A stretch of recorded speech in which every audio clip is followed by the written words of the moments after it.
यहाँ पेड़ पे देखा?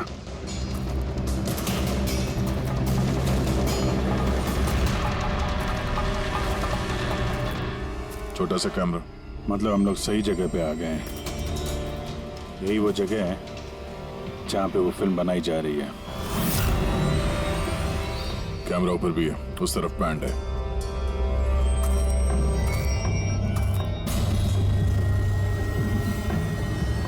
शायद इस कैमरे से कुछ पता चले उनके अड्डे के बारे में।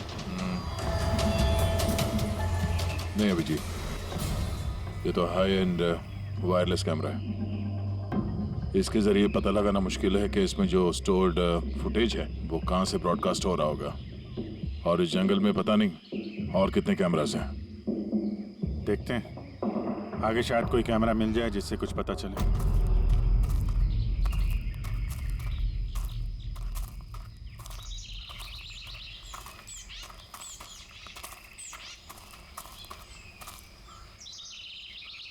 सर, सही निशान देखिए। मुझे लगता है हमसे पहले यहाँ कोई आया है। हम लोग सही डायरेक्शन में जा रहे हैं।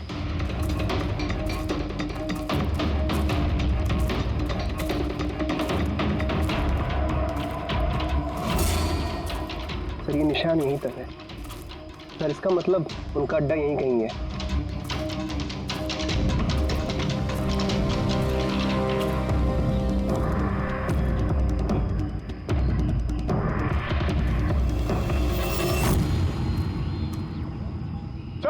सर जल्दी आइए। एक मिनट सर, एक सेकंड घबराओ मत। हम लोग सीआईडी से हैं। उठो उठो उठो। सर आप लोग सीआईडी से, मुझे बचा लीजिए सर।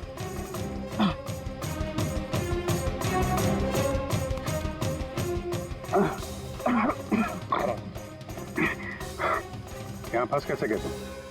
सर मुझे इस जंगल से बाहर निकलने का रास्ता नहीं मिल रहा। सर उस खूनी ने एक एक करके सबको मार दिया। तुम लोग यहाँ आए कैसे? हम से टैक्सी में सवार होकर सफर कर रहे थे कि अचानक हमारी गाड़ी पंक्चर हो गई और कार रुक गई। सड़क पर पहले से किसी ने कीले और कांच के टुकड़े रखे हुए थे सर। फिर इसके बाद कुछ लोग आए जिनके चेहरे नकाब से ढके हुए थे और जब तक हम कुछ कर पाते उन्होंने हमें बेहोशी के इंजेक्शन लगा दिए। और जब मुझे होश आया तो मैं इस घने जंगल में था सर। सर मैं ही जानता हूँ कि इस जंगल में मैं भूख प्यास से कैसे रहा हूँ। कभी लकड़ी खाई तो कभी पेड़ के पत्ते, और जब भी किसी के चिल्लाने की आवाज़ आती तो समझ जाता किसी की जान चली गई। यहाँ जगह जगह कैमरे लगे हुए हैं। तुम्हारी किस्मत अच्छी थी कि तुम उनके पकड़ में नहीं आए। सर पकड़ इसलिए नहीं पाए क्योंकि उन्होंने एक कैमरा मेरे कमीज के बटन में लगाया हुआ था और वो बटन मैंने तोड़कर फेंक दिया। शायद इसी वजह से वो मुझे ढूंढ नहीं पाए। तुम्हें अंदाजा है कि बाकी के लोगों में कितने लोग जिंदा हैं अभी तक? मालूम नहीं सर, पर कल रात जब मैं पेड़ पर बैठा हुआ था मुझे किसी के चीखने की आवाज़ आई थी। न जाने वो उनको घायल कर रहे हैं या फिर जान से मार रहे हैं सर। किस तरफ से आवाज़ आई थी, कौन सी दिशा से, कुछ याद है आपको? मेरे पेड़ इस तरफ, शायद उस तरफ से सर।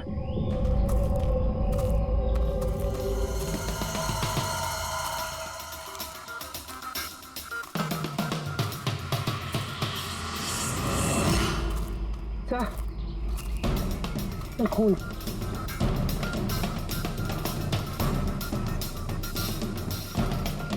सर यहाँ पर भी। मतलब उनमें से कोई घायल है, किस तरफ गया होगा? सर, ये देखिए खून के कुछ निशान इस तरफ भी जा रहे हैं। इस तरफ भी खून का निशान है और इस तरफ भी है। दोनों तरफ है, दोनों तरफ देखना पड़ेगा। पंकज, पूर्वी, तुम लोग इधर देख लो, हम लोग इधर देख लेते हैं। विनोद तुम इनके साथ जाओ और हाँ, हर आधे घंटे में अपडेट दे देना, ठीक है? आप आइए।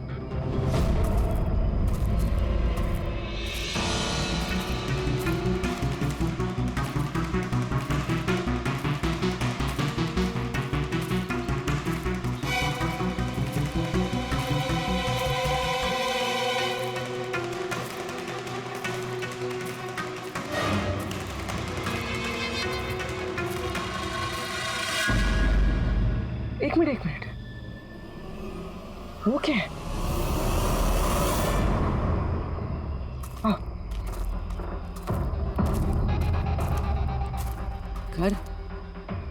शायद घायल विक्टिम ने यहीं पर पनाह ली हो। जंगल के बीच में घर, मगर नक्शे के हिसाब से तो यहाँ कोई घर नहीं था। हो सकता है ऐसे फिल्म बनाने वालों को ऐसे लोकेशंस की जरूरत पड़ती है ताकि उन्हें कोई ट्रैक ना कर सके। हो सकता है उस घर में जो घायल आदमी है वही मुजरिम हो सकता है पंकज, और ये भी हो सकता है कि आगे और भी कैमरास लगे हों। होशियार रहना।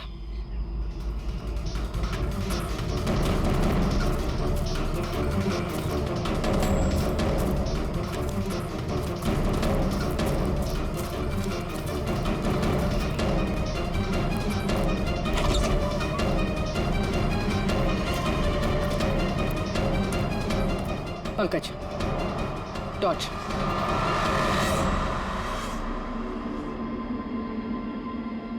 ये घर तो एकदम हिंदी फिल्मों की डरावनी पिक्चरों जैसा। ये देखो, उस घायल विक्टिम को यहीं पर लाया गया है। वो आवाज सुनी? अंदर से आ रही है।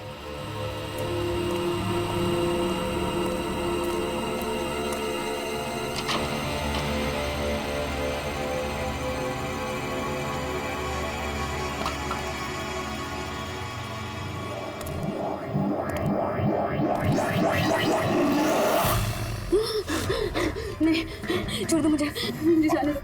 बाहर आओ। मेरे पास मत आना, मैंने कुछ नहीं किया। देखो, हम लोग सीआईडी से, घबराओ मत। आओ, कुछ नहीं होगा तुम्हें। आजा आजा।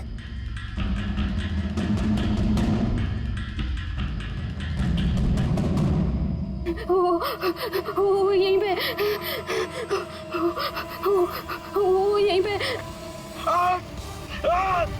अरे पूर्वी, ये लाइट कहाँ से आ रही है? पंकज, पंकज, मुझे कुछ दिखाई नहीं दे रहा। अरे पंकज सर, पूर्वी मैम, पंकज सर।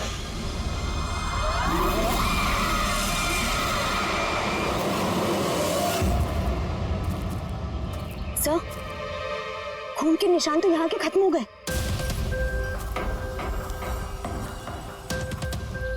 ऐसे कैसे हो सकता है? घायल आदमी अगर यहाँ पर आएगा तो यहाँ से अचानक कैसे गायब हो जाएगा? शायद वो मुजरिमों के हाथ लग गया यहाँ इस पॉइंट पे पहुंचने के बाद। हो सकता है। पता नहीं मोहित के अलावा और कोई है जिंदा कि नहीं। 1 घंटा हो गया, तो पूर्वी और पंकज का कोई फोन कॉल नहीं है।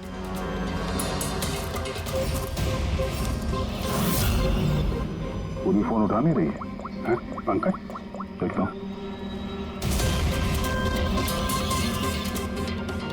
पंकज भी फोन नहीं उठा रहा है। अरे यार, किसी मुसीबत में नहीं है दोनों? चलो चल के देखते हैं। चलो। यहाँ पे खून इस तरफ गए थे।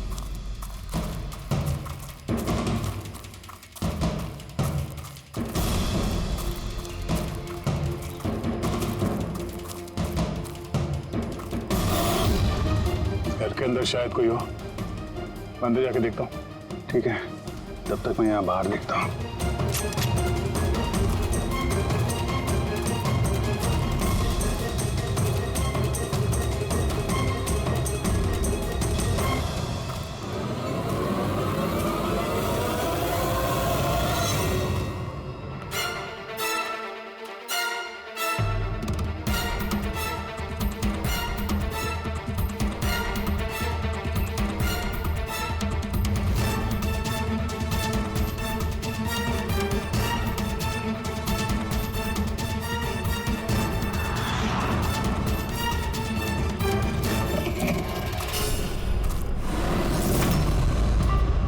पंकज कब आए?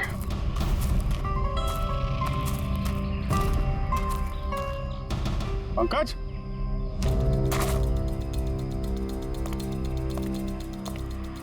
पंकज,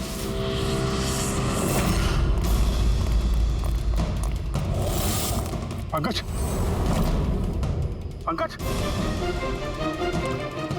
पंकज, कैसे हो? उठो, उठो, सर, उठो। क्या हुआ? हाँ? सर वहाँ पे वो घर में गए थे सर, वहाँ पे एक लड़की थी सर। हाँ सर बात ही कर रहे थे सर, पता नहीं एकदम से इतनी रोशनी आई सर कि कुछ दिखने नहीं, कुछ समझ में नहीं आ रहा था। वो घर से जैसे जैसे मैं निकला बाहर, शायद यहाँ गिर गया सर, पता नहीं कुछ समझ में नहीं आ रहा सर, एकदम चक्कर आ रहा है। और पूर्वी विनोद वो कहाँ है? सर वो लोग पता नहीं सर, अंदर थे बाहर निकले पता नहीं सर। ओह नो, क्या हुआ क्या तुम्हें? ये ठीक है। पूर्वी और विनोद मिले? नहीं, उस घर के अंदर तो कोई भी नहीं। ओ गॉड, उन्हें कहीं कुछ हो ना गया हो।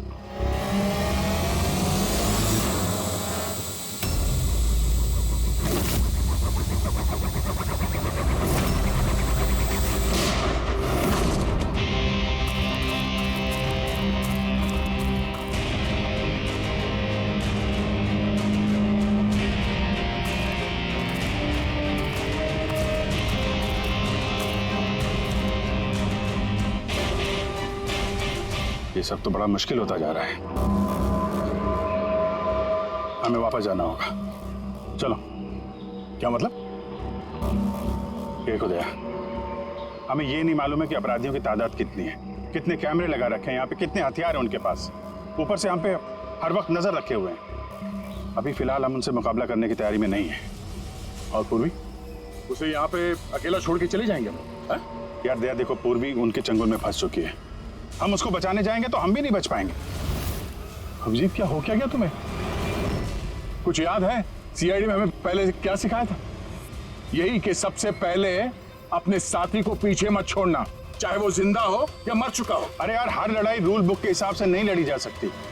हमें यह भी सिखाया गया था कि प्रेजेंस ऑफ माइंड का इस्तेमाल करना अलग अलग परिस्थितियों में। आई एम सॉरी, तुम्हारे इस थॉट से मैं एग्री नहीं करता। आई एम सॉरी, तुम्हें जाना है तुम जा सकते हो, बिना पूर्वी के मैं यहाँ इस जंगल से बाहर नहीं जाने वाला। जिद मत करो दया, हमें यह भी नहीं मालूम है कि पूर्वी जिंदा है कि नहीं। अभिजीत वो एक सीआईडी ऑफिसर है, इतनी आसानी से हार मानने वाली नहीं है। वो बेचारी अकेली लड़ रही होगी उन मुजरिमों से, और अब जब उसे सबसे ज्यादा जरूरत है हमारी, हम पीठ दिखा के भागेंगे यार। ज्यादा जरूरी यह है कि जो लोग उस गिरोह के कैद में नहीं आए हैं उनको बचाया जाए। और तुम्हें पूर्वी की इतनी परवाह है तो जिद मत करो, मेरे साथ चलो, हम लोग अच्छी प्लानिंग बना के वापस आएंगे। चलो।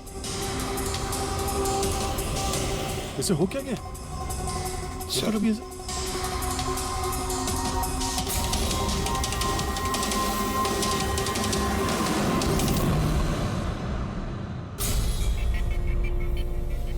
सीआईडी के इतिहास में ऐसा पहली बार हुआ होगा कि सीआईडी किसी से डरकर दुम दबाकर भाग गई। हाँ सर, पहुंच गए आप? हाँ बस उसी जंक्शन पे रहिए, हम लोग आते हैं वहां पे। अरे सालुके सर, आप यहाँ? मैं यहाँ।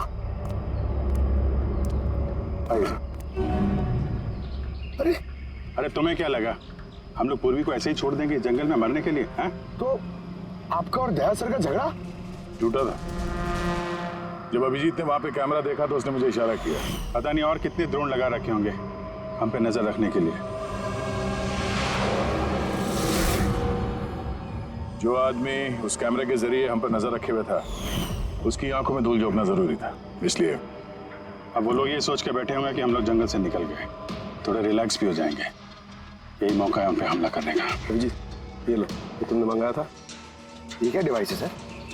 ये जैमर है पंकज, आसपास इस एरिया में जितने भी कैमरे होंगे सब जैम हो जाएंगे। अब वो हम पे नजर भी नहीं रख पाएंगे।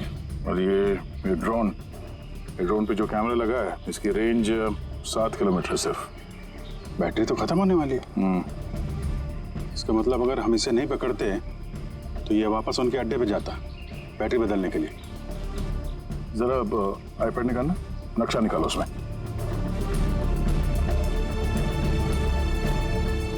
ये वो जगह है जहाँ पे हमें ये ड्रोन मिला था, और इसके पास ही वो बंगलो है। लगता है यही होगा मुजरिम का ठिकाना। तो चलते हैं, चल के आज़ाद कराते हैं पूर्वी और बाकी जो जिंदा बचे हुए लोग हैं उनको। चलो। नहीं सर, आप मेघना और मोहित आप लोग यहीं पे रुकिए, हम लोग देखते हैं।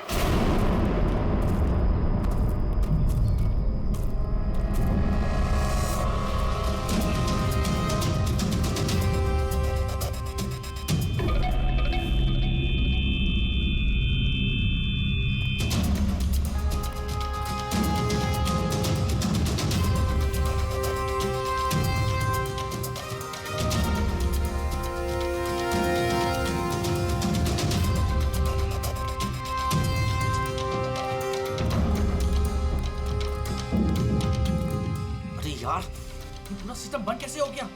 देख ना कुछ। जैसे आवाजें आ रही हैं। बंद कैसे हो सकता है पूरा सिस्टम?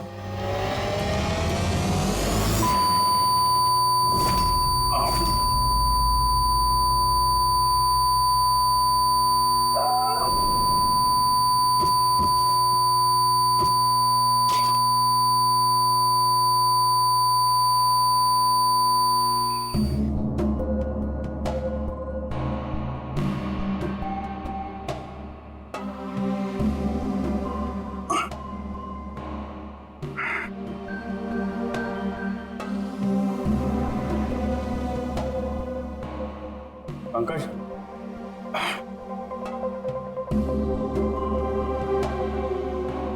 पंकज, हमारे स्वागत की पूरी तैयारी कर रखी थी इन लोगों ने। सर ये लोग अगर हमें मारना चाहते तो पहले ही मार देते सर। हमें हमें मारते हुए क्या ये फिल्म बनाना चाहते हैं?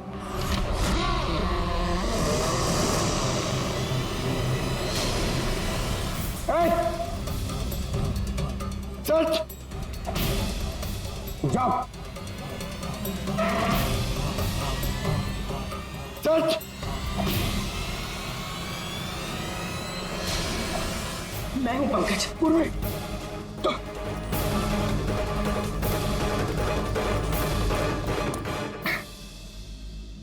तुम ठीक हो? हाँ सर। बोलो किधर है? सर इस तरफ।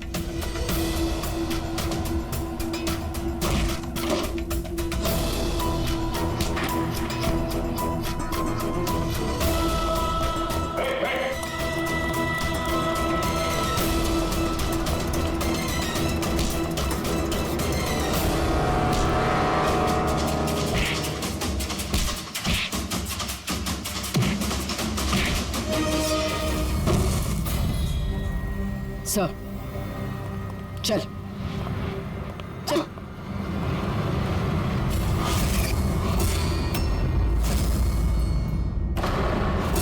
मेघना, तुम? वाह, हमें तो लग रहा था कि हम मुजरिमों की आंखों में धूल झोंक रहे हैं। अब किसे पता था कि हम मुजरिम को अपने साथ ही लेके घूम रहे हैं। आप लोग यहाँ कैसे? किसने छुड़ाया आप लोगों को? सीआईडी को कैद करना इतना आसान नहीं। मौका देखते ही मैंने वो खिड़की तोड़ी और वहां से बाहर निकल गई।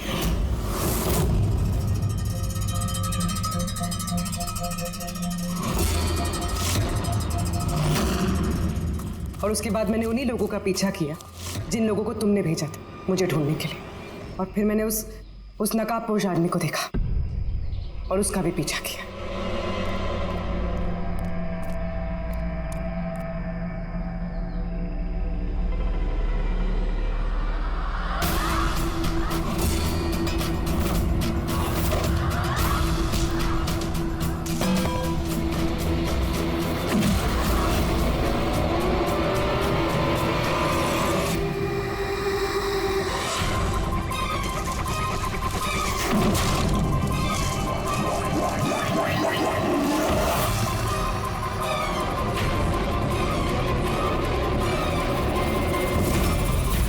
कुछ देर बाद जब मुझे होश आया तो मैंने देखा कि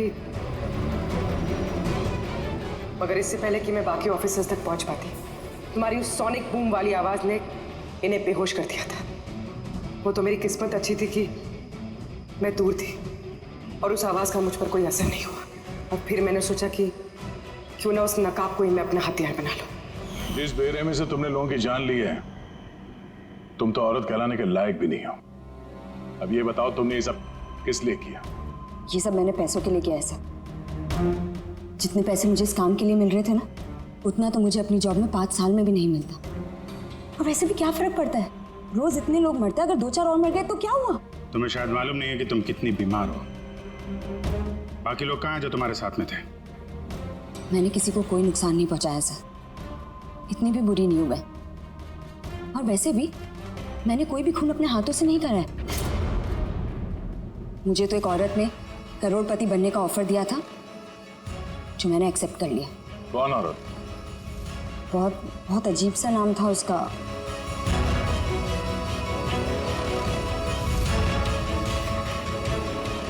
रूट। रूट?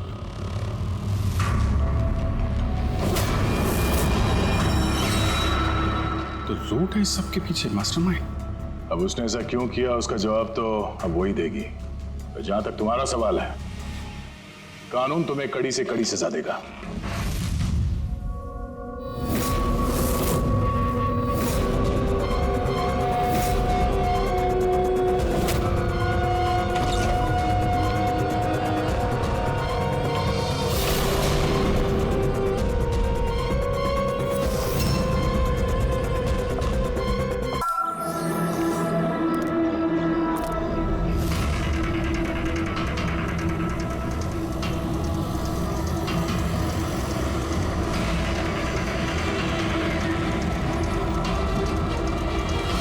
ए भाई, गाड़ी आगे ले।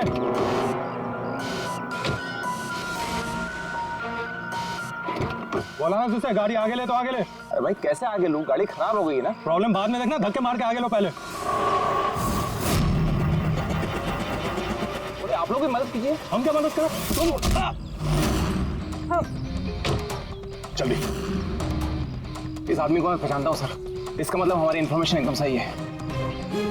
यानी कि वो रूट नाम का कंप्यूटर हैकर इसी जगह पे होगा। और वो रूट जरूर कोई खतरनाक प्लानिंग कर रहा है सर।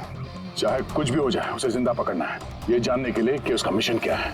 और इस मिशन में तुम दोनों साइबर कॉप की आगे भी जरूरत लगेगी। तुम यस सर। यहाँ बाहर गेट पे खड़े रहना। ओके बाहर सर। नजर रखना। चलो।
तो कोई नहीं।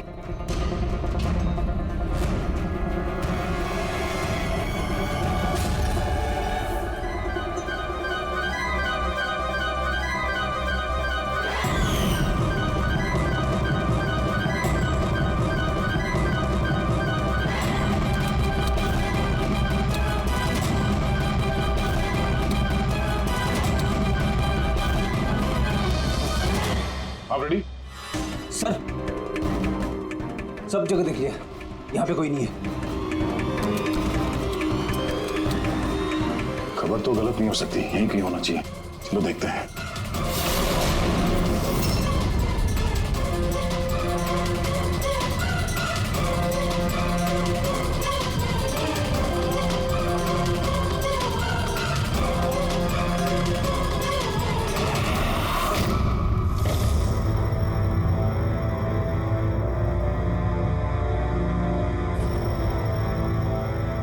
तो कोई नहीं है।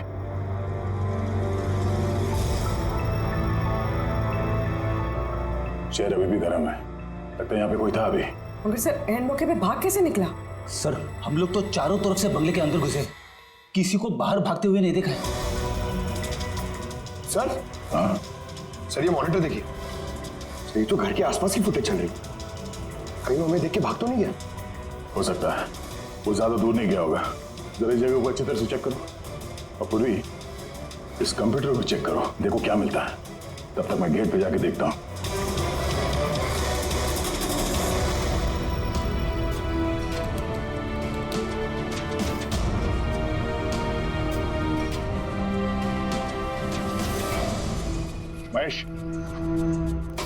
Mahesh, yes sir. ये रूट अंदर नहीं है, लगता भाग गया। तुम यहीं पे खड़े थे? सर मैं यहीं पे खड़ा था, मैंने किसी को नहीं भागते हुए देखा। तो ऐसा कोई नहीं किया बाहर? नहीं सर। मेन गेट से तो कोई बाहर गया नहीं, पता नहीं ये रूट कहां से चला गया। सर बाहर पीछे की तरफ एक गेट है, शायद वहीं से भाग गया होगा। सर वो कंप्यूटर पासवर्ड प्रोटेक्टेड है, ब्यूरो ले जाना पड़ेगा। सर ये रूट जरूर अपने उसी खतरनाक मिशन को पूरा करने में लगा होगा। ये रूट को किसी भी हाल में जल्द से जल्द ढूंढना होगा। एक मिनट, पूरे घर में कहीं भी ये कारपेट नहीं है और यहाँ पे कारपेट रखा हुआ है, उसके ऊपर ये स्टूल। जरा हटाओ इसे। सर यहाँ पे खुफिया दरवाजा। बड़ी, तुम यही रहो इनके साथ, हम लोग अंदर देखते हैं।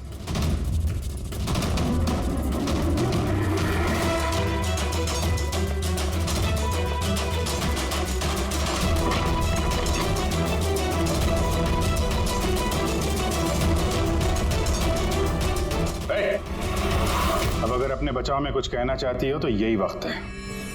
मुझे कुछ नहीं कहना, जो भी कहना मेरा वकील कहेगा। सर हमने इस रूट का कंप्यूटर सिस्टम एक्सेस कर लिया है और इंक्रिप्शन में भी सफल हो गए। कुछ पता चला? हाँ सर इसने पिछले कुछ दिनों में इंटरनेट पे भयानक वीडियोस पोस्ट किए। डार्क वेब पर sir. Actually dark web internet की एक ऐसी काली जगह होती है सर, जहाँ पर हर मुजरिम अपने गैरकानूनी कामों को एक टेक्नोलॉजी की मदद से अंजाम देता है, जैसे हथियारों की तस्करी हो, किडनी की चोरी या फिर किसी को मारने की सुपारी। सर ऐसा कोई भी काम नहीं है जो इस साइट पर नहीं होता है। समझ में ये बात नहीं आती, जब सब कुछ इतने खुले में होता है, सबको पता है, तो इसे रोकने के लिए हम कुछ करते क्यों नहीं? सर ये इतना आसान नहीं है। एक्चुअली इस साइट पर जाने के लिए आपको एक कंप्यूटर सॉफ्टवेयर की जरूरत होती है, जो चुनिंदा हाई प्रोफाइल मुजरिमों के पास ही होता है। जैसे कि ये रूट। Yes sir. और सर जैसे कि हमें पता है कि इस डार्क वेब पे IP एड्रेस और यूजर ID ये दोनों गुप्त रहते हैं। जरा दिखा कौन सा वीडियो डाले हैं इस रूट ने।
अरे बाप रे, ये तो किसी डरावनी फिल्म का भयानक सीन है।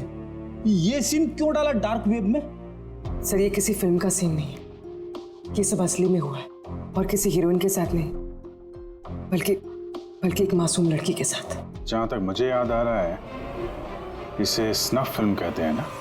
हाँ सर, बहुत बड़ी इंडस्ट्री है इन वीडियोस की। कौन है ये लड़की? मुझे नहीं पता, तुम जिम्मेदार हो इसकी मौत की। नहीं नहीं सर, मैं किसी की मौत की जिम्मेदार नहीं हूँ। मुझे तो बस पैसे दिए गए थे ये वीडियो डार्क वेब पे डालने के लिए, और मैंने बस डाल दिया। किसने दिए पैसे? मुझे नहीं पता। नहीं पता कहने से काम नहीं चलेगा। एक लड़की की जान गई है। सर मेरे यकीन कीजिए, ऑनलाइन पैसे ट्रांसफर किए गए थे मेरे अकाउंट में। किसने किए मुझे कुछ नहीं पता। पता नहीं है तो पता करो। कंप्यूटर की बहुत बड़ी महारथी हो ना, ये पता करना तुम्हारे लिए कोई मुश्किल काम नहीं है। पता करो। अभिजीत, अगर कोई इस तरह का फिल्म बना के अपलोड कर रहा है तो हमें जल्द से जल्द उस तक पहुंचना होगा जो ये मौत का खेल खेल रहा है। एक काम करते हैं, इस लड़की की फोटो सभी पुलिस स्टेशन में भेज देते हैं। एक बार पता चल जाए लड़की कौन है, सारा मामला साफ हो जाएगा।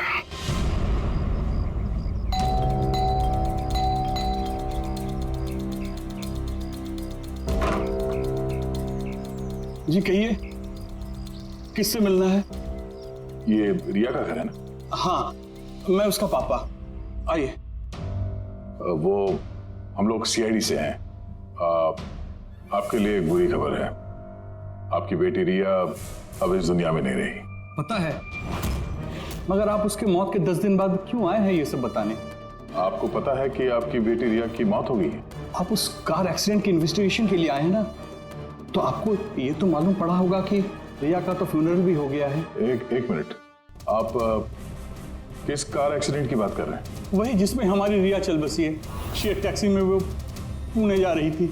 नहीं, रिया की मौत कार एक्सीडेंट में नहीं हुआ है। ये क्या कह रहे हैं आप? एक मिनट,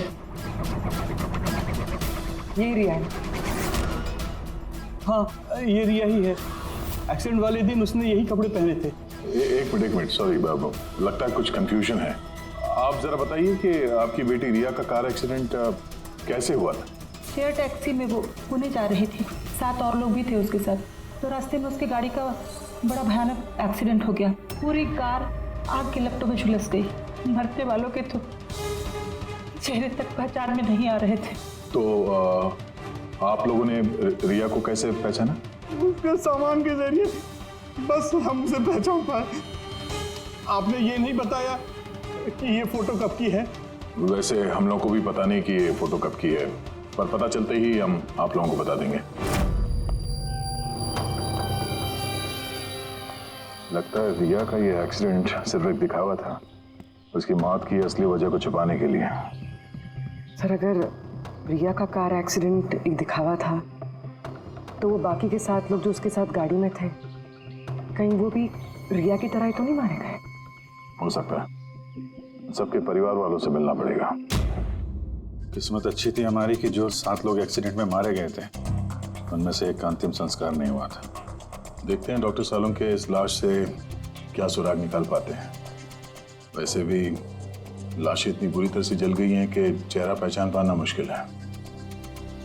भाई तुम लोगों का शक एकदम सही था। ये लाश टोनी की नहीं। लग ही रहा था सर हमें, लेकिन ये कौन है कुछ पता चला? नहीं यार, ये तो पता नहीं लगा है कि ये लाश है किसकी, लेकिन ये पता चला है कि इस आदमी को कैसे मारा गया। मैंने इसके बॉडी का स्कैन किया तो पता लगा कि इसके पेट में चाकू का बहुत गहरा घाव है। चाकू से? हाँ, चाकू का। और मुझे लगता है उस चाकू के वार की वजह से ही इसकी मौत हुई। मतलब चाकू से मारा किसी और को और उसे टोनी बता के एक्सीडेंट का हिस्सा बना दिया। ये गैंग आखिर करना क्या चाहता है? और इस आदमी की मौत 3 हफ्ते पहले हुई है। एक कार एक्सीडेंट हुआ 10 दिन पहले। वही तो, मतलब कार जब एक्सप्लोजन में जलाई गई उससे कहीं पहले इस आदमी की मौत हो चुकी। 3 हफ्ते से इसकी लाश संभाल के रखी थी ताकि इस भयानक खेल को अंजाम दिया जा सके। यार एक काम करते हैं, जहाँ पे एक्सीडेंट हुआ था वहीं पे चलते हैं, पता करते हैं एग्जैक्टली उस दिन हुआ क्या था। मैं तो मजे से कार चला रहा था सर, और रेडियो पे गाने सुन रहा था। तभी अचानक से मैं जोर का धमाका सुना। मैं तुरंत अपने कार से निकला और मैंने देखा कि मेरी सामने एक कार आग की लपटों में जल रही थी। मुझे समझ में नहीं आ रहा था कि मैं क्या करूं। तो ये कितने बजे की बात है? सर मुझे लगता है कुछ शाम के 5 बजे होंगे। है? ये कैसे हो सकता है? सर एक सेकंड सर, ये टोल नाके की फुटेज देखिए सर। यहाँ पे तो गाड़ी 3:30 बजे क्रॉस हुई थी, फिर ये जगह वहां से 20 किलोमीटर दूर ही है सर। तो 20 किलोमीटर का सफर तय करने में 1.5 घंटे तो नहीं लगने चाहिए। रास्ते में कोई ढाबा होटल भी नहीं है, कोई चाय वाय के लिए रुक जाए जहाँ पे। एग्जैक्टली तो उस हिसाब से गाड़ी को यहाँ पे 4 बजे पहुँच जाना चाहिए था, मगर यहाँ पे एक्सीडेंट हुआ 5 बजे। इसका मतलब है ये जुर्म इस 1 घंटे में ही हुआ है। तो गाड़ी को उस समय कहीं ले जाया गया और उन सबको उतार के उसमें 7 लाशें रख दी गई। और उसके बाद गाड़ी को यहाँ पे लाके ब्लास्ट करवा दिया। सब प्लान था। सर ऐसा लगता है इन सब लोगों को वहीं लेके गए हैं जहाँ पर रिया को लेके गए थे, वो स्नफ फिल्म बनाने के लिए। जगह जल्द से जल्द ढूंढनी होगी यार। पूर्वी ने SMS भेजा तो किसी पेड़ की फोटो है। हाँ पूर्वी। सर ये पेड़ जिसकी फोटो भेजी है मैंने, इसे मोरिंगा ओलिफेरिया कहते हैं सर। हाँ सर ठीक ऐसा ही पेड़ रिया वाले फुटेज में भी है। ये देखिए सर, उस फुटेज का स्क्रीनशॉट भेज रही हूँ मैं। सर ये पेड़ महाराष्ट्र के 2 जंगलों में पाए जाते हैं। ये तो एग्जैक्टली वैसे ही पेड़ है, महाराष्ट्र के 2 जंगलों में। कौन कौन से जंगलों में? सर एक जंगल है जो नासिक के पास है और दूसरा जंगल एक्सीडेंट वाली जगह से सिर्फ 1 घंटे की दूरी पे है और इस जंगल का नाम है प्रीफिक्स फॉरेस्ट। जरूर ये मौत का खेल इस प्रीफिक्स जंगल में ही हुआ है। प्रीफिक्स फॉरेस्ट तो काफी बड़ा जंगल है यार, मीलों तक फैला हुआ है। फॉरेस्ट ऑफिसर की मदद लेनी होगी।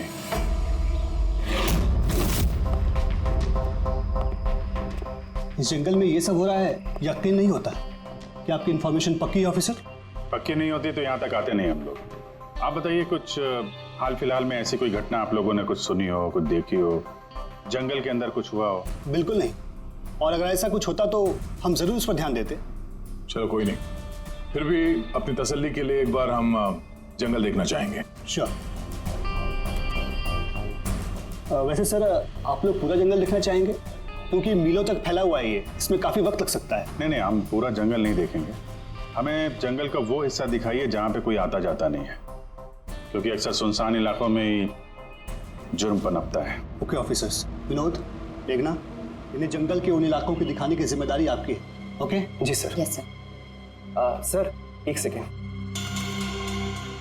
सर ये देखिए, सर ये जंगल का सबसे घना और सुनसान इलाका है। मेरी समझ से हमें यहीं से शुरू करना चाहिए। ठीक है, देखते हैं।